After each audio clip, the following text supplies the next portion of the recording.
ઘરમાં જ્યારે કોઈને મેડિકલ ઇમરજન્સી થાય, એટલે કે હેલ્થ બાબતમાં કોઈ ઇમરજન્સી સિચ્યુએશન ઊભી થાય, બ્લીડિંગ થાય, વાગી જાય, ત્યારે શું કરવું, એના ઉપર આપણે એક વિડીયોની સિરીઝ તૈયાર કરીએ છીએ. એમાં આજે સમજીએ કે ઘરમાં કોઈને વાગેલું હોય, નાનું મોટું વાગેલું હોય, તો એવી કન્ડિશનમાં પ્રાથમિક સારવાર શું કરવી જોઈએ અને શું ધ્યાન રાખવું જોઈએ. પહેલી વસ્તુ, જ્યારે કોઈ પણને વાગે ત્યારે જ્યાં જખમ છે એને ચોખ્ખા પાણીથી ધોઈ નાખીએ.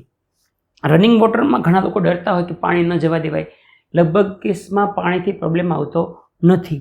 નાનું વાગેલું હોય તો નળ નીચે કે બિસ્લેરી વોટરથી પ્રોપર વોશ કરી નાખો અને ઊંડ ચોખ્ખું થઈ જાય. જો વધારે કચરું અંદર કચી હોય તો સાદા એકદમ ચોખ્ખા કોટનથી કે પાણીથી કચરું ડર્ટ કાઢી નાખવાનું. એની અંદર ઇન્ફેક્શન કરતા બેક્ટેરિયા ઘણા બધા હોય, ઊંડમાં કચરું રહેવું ન જોઈએ. જો કોઈ જગ્યાએ બ્લીડિંગ હોય, લોહી વહેતું હોય, થોડું ઘણું બ્લીડિંગ જાતે બંધ થઈ જાય. વધારે હોય તો ચોખ્ખું કપડું લઈ એ એરિયાને દબાવી રાખીએ આપણે, એટલે તકલીફ ન પડે. જો બ્લીડિંગ વધારે હોય તો સાફ કર્યા પછી એની ઉપરના ભાગે અહીંયા બ્લીડિંગ છે તો આ જગ્યાએ આપણે એક સારું કપડું લઈ તો ટાઈટ બાંધી દઈએ. વધારે બ્લીડિંગ આવતું હોય, પિચકારી ઘણીવાર આવતી હોય, લોહીની કોઈ નસ કટ થઈ ગઈ હોય તો આવું કરવાથી બ્લીડિંગ બંધ થઈ જતું હોય છે. અમુક બેઝિક વસ્તુ ધ્યાન રાખીએ. પહેલી વસ્તુ કે પેનિક ન થઈએ. પેનિક એટલે ઘણી બધી વાર અમે જોયું છે કે કોઈ વ્યક્તિને વાગ્યું હોય ને અને બ્લડ નીકળતું હોય, આસપાસના લોકો એટલા બધા ગભરાઈ જાય, અરે બહુ બ્લીડિંગ છે, બહુ બ્લીડિંગ છે. એટલે જેને વાગેલું છે ને એ માણસ સ્ટ્રેસમાં આવી જાય, એટલે ઘણીવાર પ્રોબ્લેમ વધે. બીજી વસ્તુ, જ્યારે માણસ બહુ પેનિક થાય એટલે નિર્ણયો ખોટા લઈ લે. બિનજરૂરી ઘણીવાર નિર્ણયો ન કરવાના કામ થઈ જાય, ખોટું દવાઓ જરૂર ન લગાડી દે, કોઈ જગ્યાએ ઇન્જરી કરી દે. એટલે એવું ન કરવું જોઈએ. કામ કુલ રહીને નિર્ણય કરવો જોઈએ.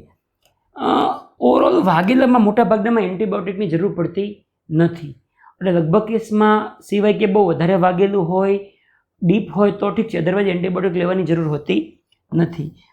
As far as possible doubt લાગે તો મેડિકલ હેલ્પ લઈ લેવાની. અને આ કંઈ પણ કરતાં પહેલાં હેન્ડ વોશ જરૂર કરવા. મેં જે આગળ તમને સમજાવ્યું છે કે સાફ કરવું, આ તે બધું તમે એક વખત જાતે ડેટોલથી કે એનાથી હેન્ડવોશ કરી, પાણી લગાવી એનાથી બી હેન્ડવોશ કરી પછી આ કામ કરો.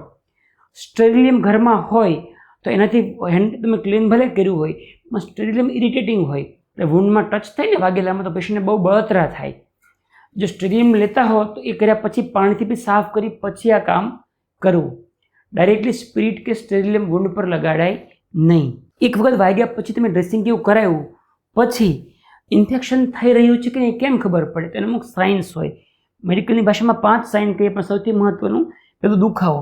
વાગતી વખતે દુખાવો નથી, પણ 2 દિવસ પછી એ જગ્યાએ દુખાવો વધી રહ્યો છે, ત્યાં હવે એ એરિયા ગરમ, વોર્મથ એટલે કે ગરમ થઈ રહ્યો છે, લોકોના એરિયા ગરમ લાગે, અથવા તો ત્યાં રેડનેસ આવે કે સ્વેલિંગ આવે.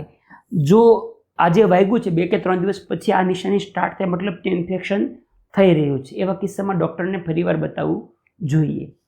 અને છેલ્લી વાત, મારી દૃષ્ટિએ દરેક ઘરની અંદર ફર્સ્ટ એડ બોક્સ હોવું જરૂરી છે. આજે ફર્સ્ટ એડ બોક્સ બહુ સસ્તા આવતા હોય છે, એવી કોસ્ટ હોતી નથી, પરંતુ ઇમરજન્સી સિચ્યુએશનની અંદર તમને એ ઘરમાં ખૂબ જ ઉપયોગી થતું હોય.